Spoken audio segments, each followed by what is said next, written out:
I want to thank all members who have taken the opportunity to stand in their place and give remarks. And with that, I will call upon the Government House Leader to provide us with business for tomorrow. Recognize the Honourable Government House Leader. What's the out? Mr. Speaker, you know what? The member from Glace Bay is just an unending wealth of information. you usually find that guy's that good looking and that smart. Madam Speaker, the hours for tomorrow, Madam Speaker, will be noon to 6. And after the daily routine, we will do government bills for second reading, which will include Bill 36, 37, 42, 51, 54, 55, 57, and 59. With that, Madam Speaker, I ask you that we do now rise to meet from the hours of noon to 6 p.m. Thank you. The motion is that we do now rise to meet again tomorrow, Thursday, April the 25th, between the hours of 12 noon and 6 p.m. All in favour say aye. Those opposed, nay. The motion is carried. We'll now proceed with the adjournment debate, a motion under Rule 5.5, as submitted by the Honourable Member for Hammonds Plains Upper Sackville, which reads, therefore, be it resolved that the government should be congratulated on successfully achieving its back-to-balance targets and delivering a balanced budget for Nova Scotians. I now recognize the Honourable Member for Halifax Fairview.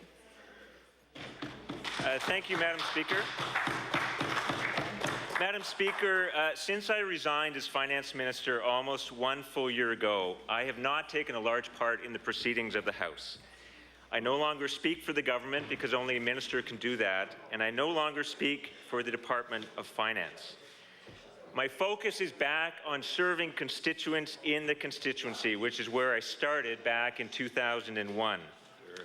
I was a little surprised when the gist of the Speaker's ruling yesterday was that I had never stood up in the House to state plainly that there was no intention on my part to mislead the House in the presentation of last year's budget. It's still not clear to me what opportunity there is for a government backbencher to make such a statement in response to a point of privilege. Nevertheless, and in any event, Madam Speaker, I'm taking the opportunity to do that now. Let me say plainly and directly, there was, in the presentation of last year's budget, absolutely, positively, no intention on my part to mislead the House.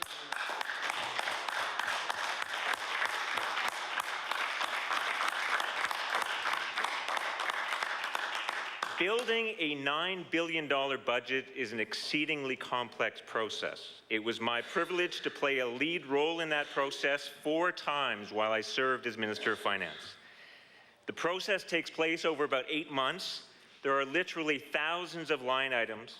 The economic model used by the Department of Finance has over 600 variables. Everything is connected to everything else.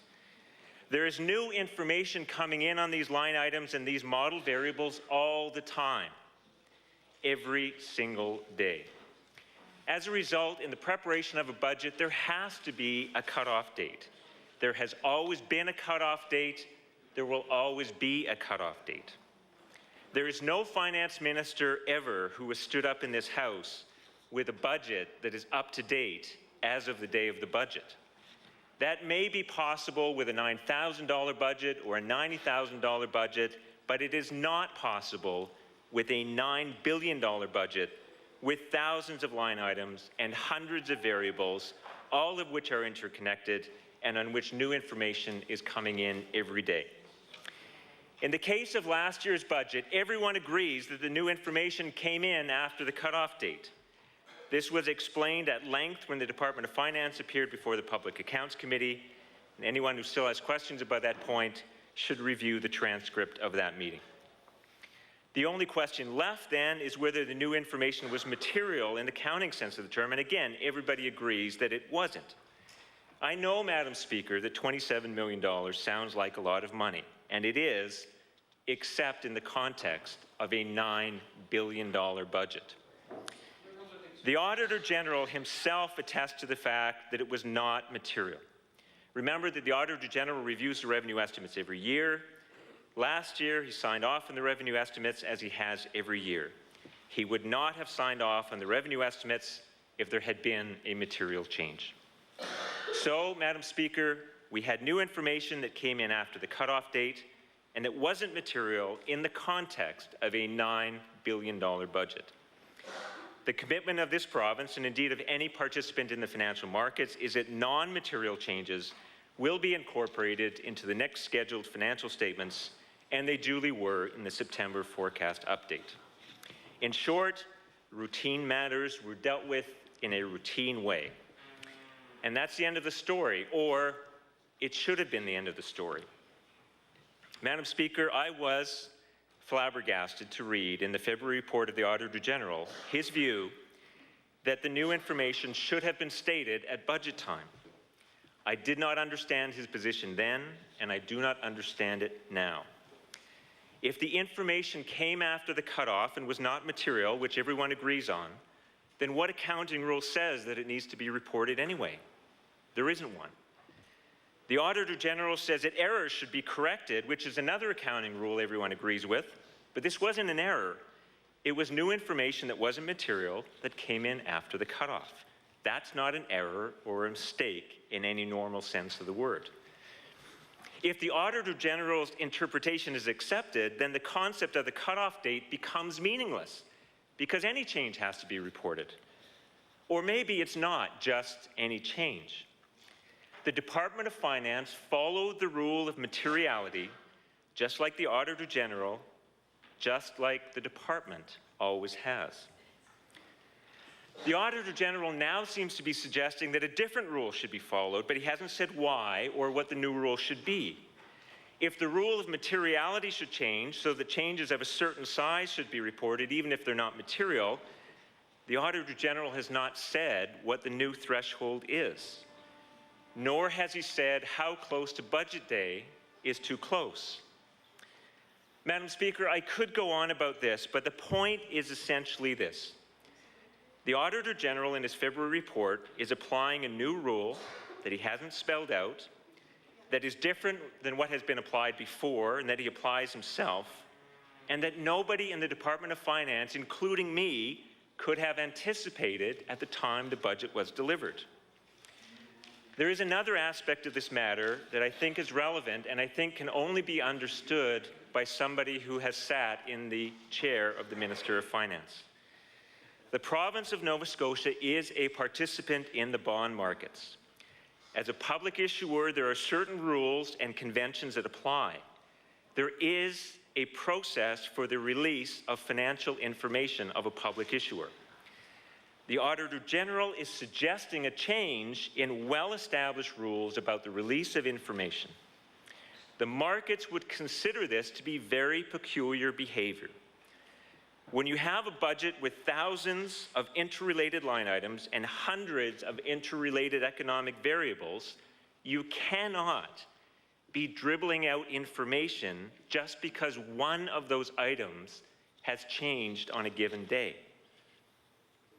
Madam Speaker, in closing, let me say that I am proud of the work I did as Minister of Finance. I'm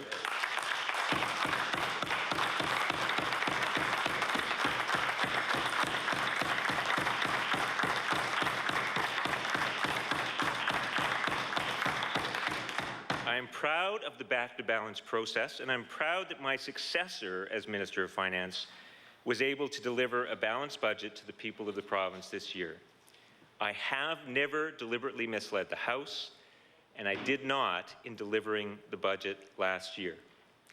I respect this House and all that it represents, although I do believe that the level of posturing and partisanship on all sides should be a concern to all citizens of the province and all members of the House. I am proud of what I have been able to accomplish as a member of this House for the past 12 years. The older I get, the more painfully aware I am that I could always have done more and I could always have done better. And I say all this knowing that these may well be the last words I say in the course of debate in this House, because this sitting will end soon. An election is imminent, and I'm not re-offering as a candidate. One day, perhaps, when my children grow up, they will look at Hansard for the period 2001 to 2013 and see what their father did and said while he was here. They're still young, and it may be many years from now when they do that. And if I'm not around when they read these words, I want them to know that I love them, I'm proud of them, and I hope that what they read here in Hansard makes them proud of me. Thank you very much.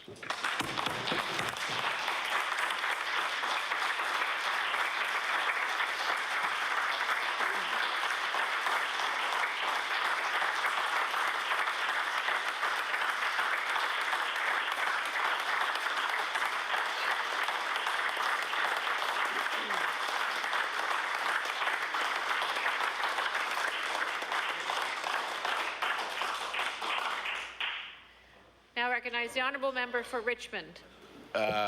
Madam Chair, just on a point, unfortunately for those words, for Member for Halifax Fairview, I don't believe Hansard is recording late debate. And that's the unfortunate part, but I would encourage him to look at possibly tabling his speech to make sure it does get in the official record, because I don't think any of us would want his children or anyone else to miss the words that he has spoken. But I don't believe that late debate does get published. At least it wasn't before, but if it is now, that's fine. If not, I hope the member will find a way to get those words into the record. Thank you. Now recognize the honourable member for Halifax Clayton Park. Thank you very much, Madam Speaker. And I think I would be remiss if I didn't say a few words, as I know the member has spoken from the heart today, and it's really quite moving. We haven't heard much of that in this House in the last number of years, perhaps, number of months, definitely. I want to say that all members of the House have a high respect. Certainly we do on this side of the House have a high respect for the former Minister of Finance. I think he was very well regarded always as a member that did his research and that has you know, been here for the right reasons. As I've often said to other members or people in the public, that when you look around the House and talk individually to members, that what has urged them to run, or the motivation that we have to run and to put our name on a ballot, I think across the board is you know, to make a difference in the province and to leave a positive impact, to do something positive for our province and our communities and our families. In fact, a legacy for our families, as the member from Fairview said. And as members of the House know, Fairview is the neighbouring riding to mine, very closely related community, really. But our children attend the same high school and go to the same feeder schools and so on. So we do have a lot in common, and I want to be sure that everybody knows that we have the highest respect for that individual. And I'm pleased that he had a chance to speak today to bring his viewpoint and his comments to the House. At the same time, he didn't really address the motion that was before us, and the motion was sort of the flip side of what we talked about last night, which is about whether or not the budget is balanced. And so we could speak to that. We could speak to some of the legacy of the NDP government. I think the former speaker, the member from Fairview, has said an election is imminent, and I think that has and does play a role in the partisanship that emerges in the House, and the perhaps the entrenched views that become more and more the word that he used, I had written down, I haven't got it here, but becomes very, maybe hyper-partisanship, that we become dug into our positions. But there are certain points that we feel are fact and that we feel need to be brought out. And I think that if there was any praise for the NDP government, it's that they've had an ability to use public relations, to run advertising to their benefit, to frame issues into slogans and sound bites, and that's been a very deliberate attempt from day one, from the moment the government was formed, the NDP government was formed. And that's not something that I highly respect, because I think it dumbs down the issues, and it begins to, take huge issues like healthcare and just distill them down into a slogan, or the need for good education gets distilled into a little jingle, and lots of ads are run on TV with the hope that everybody's going to feel more positive, even if the facts don't bear that out. Madam Speaker, in question period today and again last night, I'd raised the issue of retail sales being down, and that a lot of other figures. I'm going to table the retail sales. I know that probably the government members have seen it, but this is just the most recent Stats Canada retail sales figures, and I said that the February figures were down year over year, from January to the end of February, seasonally adjusted. It seemed like almost any way you took it, they were down. The figures were up to 2.2% down in sales and activity, and I said, how can that support, just that one figure alone, how does that indicator support that we're going to make HST go up by 5% next year? That suddenly the revenue is going to bounce up 5% from where it was this year. And that's just one of the three factors that has been inflated in the budget as we see it, as the Liberal Party sees it. It's also been inflated for personal income tax. And I mentioned yesterday in the same debate, we have 9.2% unemployment forecasted in the budget assumptions book, in the book that we're given to give the economic basis for the assumptions in the budget. And that says it's going to be 9.2% unemployment, which is a little bit worse than this year, 9.1. So it's not improving, it's still bad. I heard the figure 1,100 fewer jobs anticipated for the coming year, and yet we somehow think that the revenue side, personal income tax, is going to go up by almost $150 million. I mean, where does this $100+ million come from if it's not from people working and paying income tax? That doesn't have any other figures involved. The Minister of Finance mentioned other factors that might be involved in the HST, and I'll grant you that there are other forecasters that might help the HST, but personal income tax is based solely on people working and contributing through their payroll deductions, or if they're self-employed, paying their income tax directly. And that personal income tax requires people working and earning more money. So if it's going to go up by $140-some million, it means that we have to either be earning more money and pushing ourselves into a higher income tax bracket, or more of us have to be working. Those are the two things that would create more personal wealth, and therefore more personal income tax being paid to the province. And I think people don't at all mind paying their income tax when, in fact, they are doing better and earning more money. I think the majority of Canadians, the majority of people I know, want to have services for the money they're paying, but they're willing to pay their income tax. But where is the evidence that we'll suddenly have a good enough economy, enough people earning more, working more hours, or whatever it may be, to contribute that much more?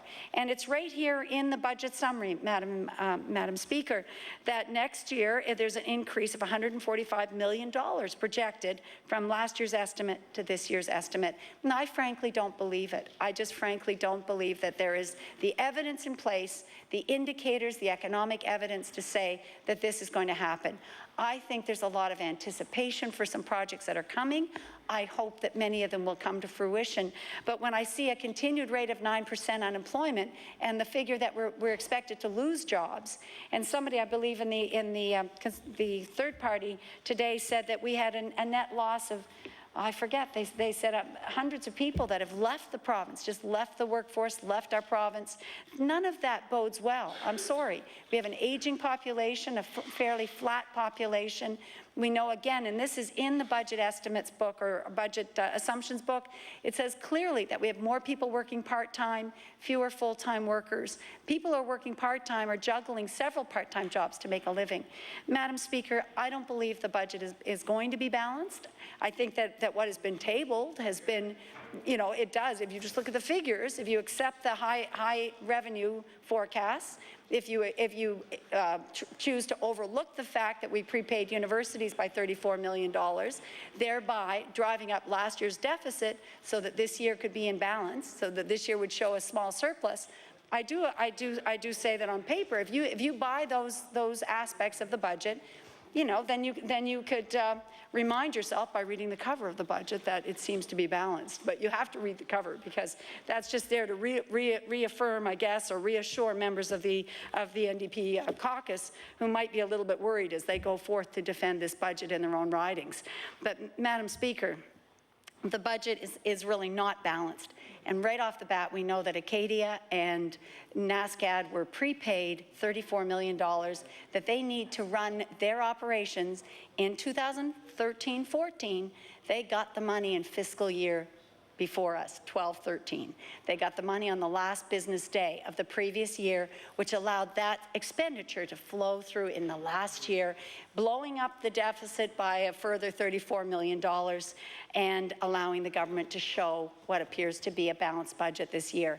All the public needs to know is that one fact, and then the myth of the balanced budget is blown out of the water. And on top of that, if people want to look further, they can question whether they believe what they see in their communities when they talk to business people and say, are you planning to hire more people? Do you think this will be the year you have expansion? Then I think what they're going to hear is what CFIB hears. That's the Canadian Federation of Independent Business, which does regular checks with their 6,500 members to see how they feel, what's their business confidence. They're not feeling buoyant. They're not feeling like they're going to expand in the coming year. That's what is the latest from CFIB. So that doesn't support that the small business sector is going to be doing anything. And we know we've got some real issues in some of our big employers.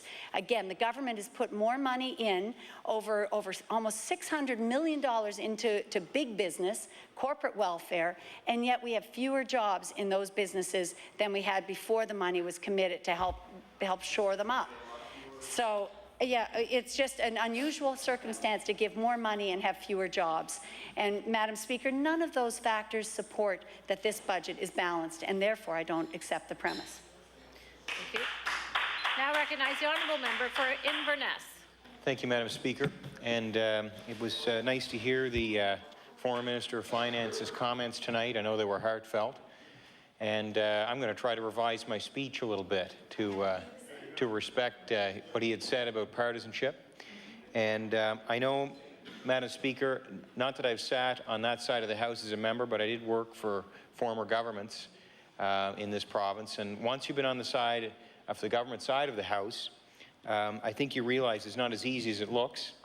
And I know I often think about that when I'm sitting on this side, and if I'm offering some criticism and hopefully maybe sometimes more so recommendations to change things, I always have that in mind.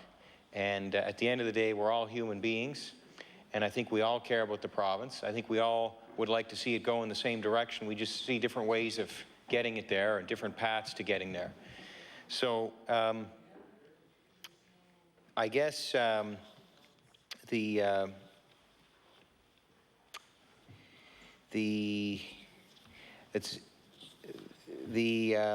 think I'm going to skip that part, Madam Speaker. Starting off so nicely here, I hate to spoil it. Yeah, exactly. So, Madam Speaker, I know that in government it's really all about making decisions.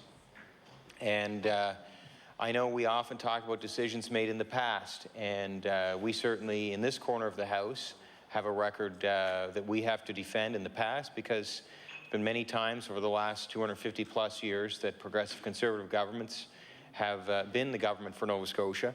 And I think about, my predecessor, Rodney MacDonald, whose 2009 budget went down in defeat and triggered an election. And I do know that many members opposite will say that government was making bad decisions, but I think that they have to remember there's a balance. And, at the time, there was a prepay for universities in 2009. And I know the government did not, or the current government did not agree with that at the time, and that's fine. But I want to point out that this budget has a prepay in it, Madam Speaker, for universities. And for 2 universities, not all of them, but 2 of them. And also, I think about one of the good things that was in this budget and Madam Speaker, we vote for and against budgets for many different reasons. This is one item in the budget which I voted against last night, but was not voting against this particular feature of the budget, and that was insulin pumps for children. And I know that they've also added a couple of years for young people who are need dental care, that the government is going to pay for that. And I believe it's 14 to 16 or 13 to 15. It escapes me at the moment. But Madam Speaker, I would compare that with the family pharmacare program that was brought in under the McDonald government. And that certainly costs money, but it's something that I know I continuously recommend people in my constituency to have a look at that.